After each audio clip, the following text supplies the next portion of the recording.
तो दोस्तों, पिछले एपिसोड में आपने सुना कि प्रताप ने जम्बूका के लोगों से अकेले ही भिड़ने का फैसला किया और कृतिका, जो कि प्रताप के इस फैसले से असहमत थी, उसके साथ ही रुकने की जिद पर अड़ गई।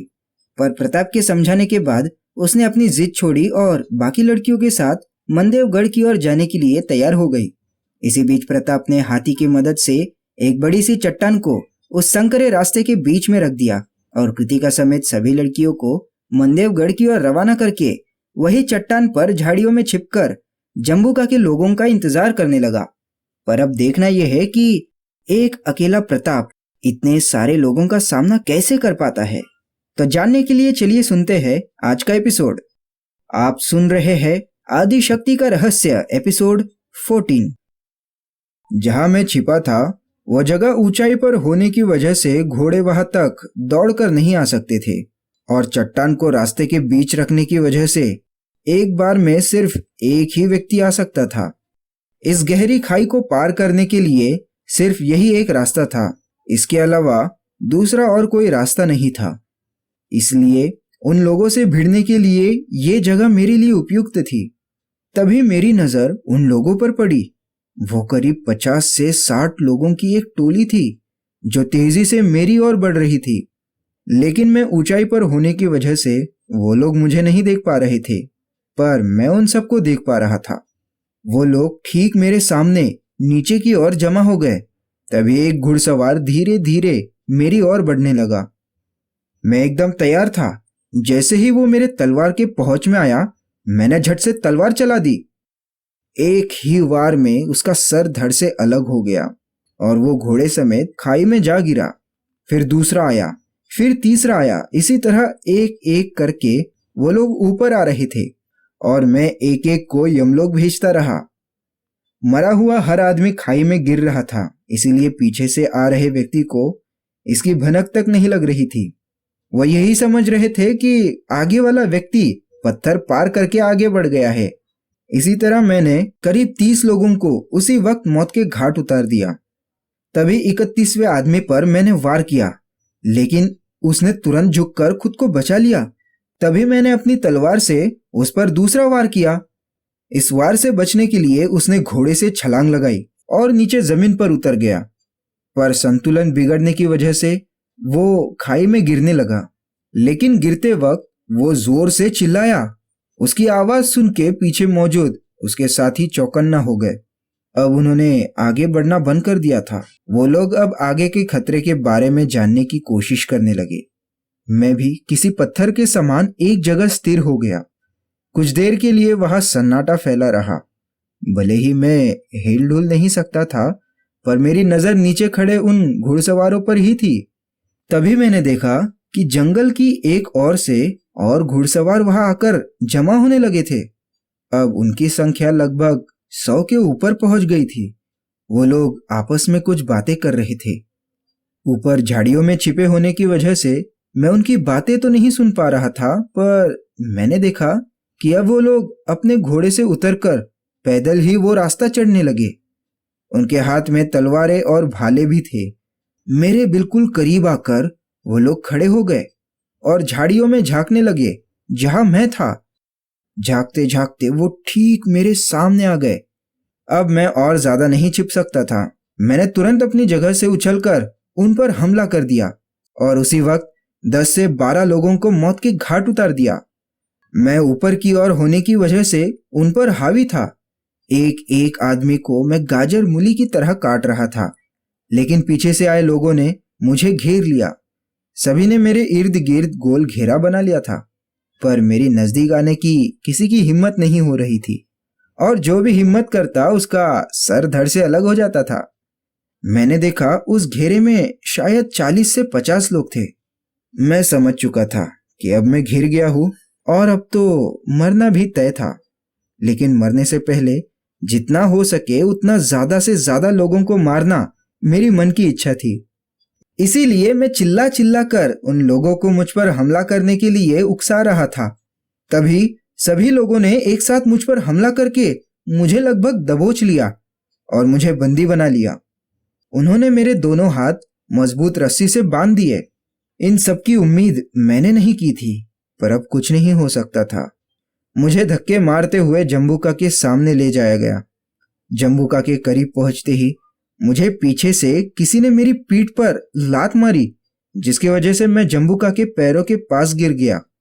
और जब मैं कोशिश करके खड़ा होने लगा, तभी मेरे बगल में खड़े उसके आदमियों ने मेरे दोनों पैरों पर वार किया, जिसकी वजह से मैं उसके सामने जमीन पर अपने घुटनों के बल गिर गया, जो कि मैं बिल्कुल नहीं चाहता था। जम्बूका, जिसने अपने हाथ में तलवार पकड़ी हुई थी, तलवार की नोक से मेरे चेहरे की ठुड्डी को उठाकर वो बोला, अरे रे रे रे, ये तो एक बच्चा है। तुम सब नालायक लोग एक बच्चे को पकड़कर यहाँ लाए हो। मैंने तुम सबको उस योद्धा को पकड़ने के लिए कहा था जिसने हमारे इतने सैनिकों को मारा। उसने मेरा बहुत नुकसान किया है। उन लड़कियों को छुड़ाने की कीमत उसे किसी भी हाल में चुकानी होगी। मेरे हाथ कब से उसके गर्दन को मसलने के लिए उतावले हो रहे हैं, पर तुम निकम्मों को एक बालक और एक योद्धा के बीच का अंतर नहीं पता। नहीं महामहिम, आप इसे बालक समझने की भूल ना करें। हमारे 40 से 50 लोगों को इसने ही मारा है। क्या सच में? कहते वक्त जम्बूका मुझे गौर से देख रहा था। तभी उसने कहा, सुनो बच्चे, क्या मेरे ये आदमी सच बोल रहे हैं? मेरे 40 से 50 लोगों को मारने वाला योद्धा क्या वो तुम हो? क्या तुम अकेले हो या तुम्हारे साथ और कोई लोग हैं? उसके पूछे हुए प्रश्नों का उत्तर देना मैंने जरूरी नहीं समझा, इसीलिए मैं सिर झुकाए चुपचाप रहा। देखो, अगर तुम बोलोगे नहीं तो मजबूरन मुझे तुम्हारी जान लेनी पड़ेगी। ये सुनने के बाद भी मैं चुप रहा। तभी दांत पीसते हुए वो कहने लगा, देखो योद्धा, मैं तुम्हें सही सलामत छोड़ दूंगा, लेकिन मुझे सिर्फ इतना बता दो कि उन 5 लड़कियों को तुमने कहाँ छिपाया है। मैं इस बार भी चुप रहा। तभी पीछे से किसी ने मुझे लात मारी। मैं धड़ाम से नीचे गिर गया और 15 से 20 लोग आकर मुझे पैरों से मारने लगे और मेरी पिटाई करने लगे। ये सब कुछ शायद उस जम्बूका के इशारे पर हो रहा था।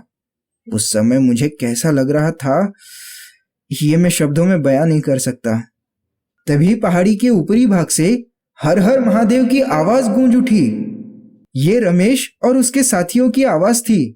महामंत्री ने अपने नेतृत्व में जिन खास योद्धाओं की सेना बनाई थी, उसमें करीब 100 योद्धा थे। उनमें से एक एक योद्धा 100 सैनिकों पर भारी थे। उस सेना का सेना नायक था रमेश। वो लोग बड़े ही तेज गति के साथ पहाड़ी से उतर रहे थे। ये देखकर जम्बूका और उसके लोग घबरा गए। जम्बूका जानता था कि वो रमेश और उसके साथियों का मुकाबला नहीं कर सकता, इसीलिए उसने अपने साथियों के साथ वहां से भागने में ही भलाई समझी।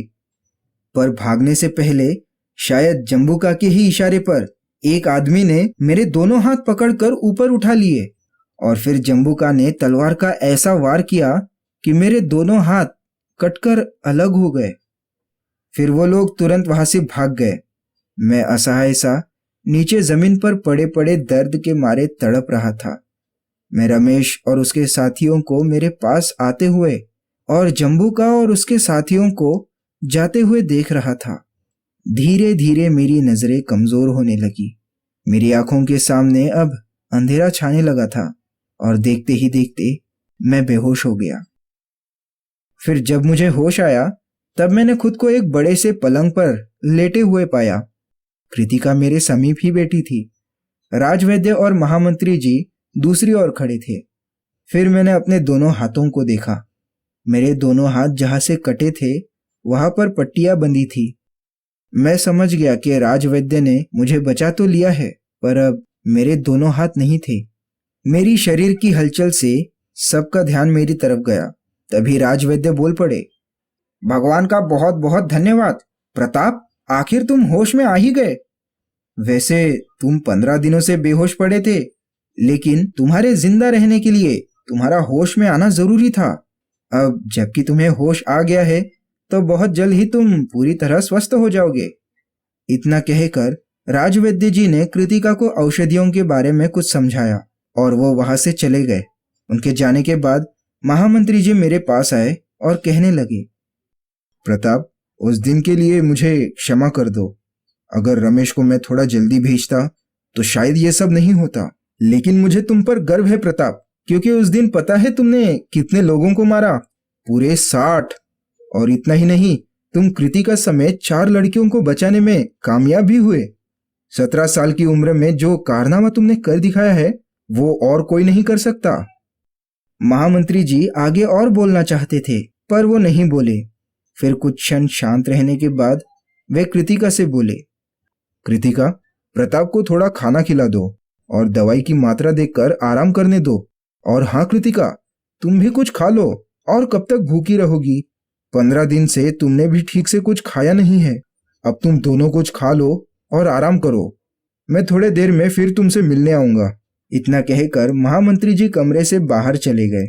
उस दिन से करीब 1 महीने के इलाज के बाद अब मेरे शरीर के सारे जख्म ठीक हो गए थे। हाथ का ना होना, केवल इस बात को छोड़कर मैं खुद को पूरी तरह हट्टा कट्टा महसूस कर रहा था। इन पूरे दिनों में कृतिका ने मेरी पूरी श्रद्धा से सेवा की थी। फिर एक दिन राजवैद्य ने कह दिया कि अब मुझे और चिकित्सा की आवश्यकता नहीं। तभी कक्ष में महामंत्री जी और रमेश आए। रमेश कुछ कहने ही वाला था कि तभी महामंत्री जी ने उसे शांत रहने का इशारा करके राजवैद्य से कहने लगे, राजवैद्य, अब प्रताप की हालत कैसी है? इस पर राजवैद्य जी बोले, प्रताप अब पूरी तरह ठीक हो चुका है। अब उसे और चिकित्सा की आवश्यकता नहीं है। अरे वाह, ये तो अच्छी खबर है। तुम बताओ प्रताप, तुम्हारा क्या कहना है? इस पर मैं नम्र लहजे में कहने लगा, जी हाँ महामंत्री जी, राजवैद्य जी ठीक कह रहे हैं। अब मैं पूरी तरह से ठीक हो चुका हूँ। फिर एक चुप्पी के बाद मैंने महामंत्री जी से पूछा, महामंत्री जी, आपसे मैं एक अनुरोध करना चाहता हूँ। इस पर महामंत्री जी आश्वस्त स्वर में बोले, हाँ हाँ बोलो प्रताप, क्या कहना चाहते हो? तब मैंने कहा, महामंत्री जी, अब जबकि मैं पूरी तरह स्वस्थ हो चुका हूँ तो मैं आपसे ये निवेदन करता हूँ कि मुझे अपने घर जाने की अनुमति दे। मेरी ये बात सुनकर महामंत्री जी चुप ही रहे। उनके चेहरे के बदले भावों को मैं साफ तौर पे देख पा रहा था, पर मेरे समझ में कुछ नहीं आ रहा था। इसलिए मैंने खुद ही पूछा, महामंत्री जी, आप कुछ बोलते क्यों नहीं? मेरी जिज्ञासा को देख महामंत्री जी तो कुछ नहीं बोले, पर रमेश खुद को रोक नहीं पाया। एक कदम आगे बढ़कर वो कहने लगा, प्रताप, उस घटना के बाद सेनापति जम्बुआरा और उसका पुत्र जम्बुका ने अपने आदमियों के साथ तुम्हें और कृतिका को बहुत ढूंढा, पर तुम लोग यहाँ होने की वजह से उन्हें तुम नहीं मिल सके। इसलिए झल्लाकर उसने तुम दोनों के परिवार के सभी लोगों को मार डाला और तुम लोगों के घर भी पूरी तरह से तबाह कर दिए। इसलिए अब तुम्हारे और कृतिका के पास कोई घर नहीं है। रमेश ने एक ही सांस में सब कह दिया था। ये बात सुनकर मुझे झटका सा लगा और कृतिका तो रोने लगी थी। मुझे सेनापति और उसके पुत्र जम्बुका पर बहुत ज्यादा गुस्सा आ रहा था। मेरा मन तो कर रहा था कि अभी जाकर उन दोनों को मौत के घाट उतार दूं, पर अब मेरे हाथ ना होने की वजह से मैं कुछ कर भी तो नहीं सकता था। मैं किसी तरह कृतिका को अपने गले से लगाकर उसे शांत करने लगा। रो रो कर उसका बहुत बुरा हाल हो चुका था और मैं उस वक्त खुद को लाचार और असहाय महसूस कर रहा था। मेरी सैनिक की जिंदगी तो एक पल में ही खत्म हो गई। अब मुझ में सिर्फ एक मामूली बेबस लड़के के अलावा और कुछ नहीं बचा था। तो दोस्तों, प्रताप और कृतिका के साथ बहुत गलत हुआ। जीवन में आने वाली इस मुश्किल घड़ी से अब तक कोई नहीं बच पाया है, पर अब देखना यह है कि वो लोग इस मुश्किल घड़ी से बाहर निकलने में कामयाब होते हैं या नहीं। तो जानने के लिए सुनिए अगला एपिसोड।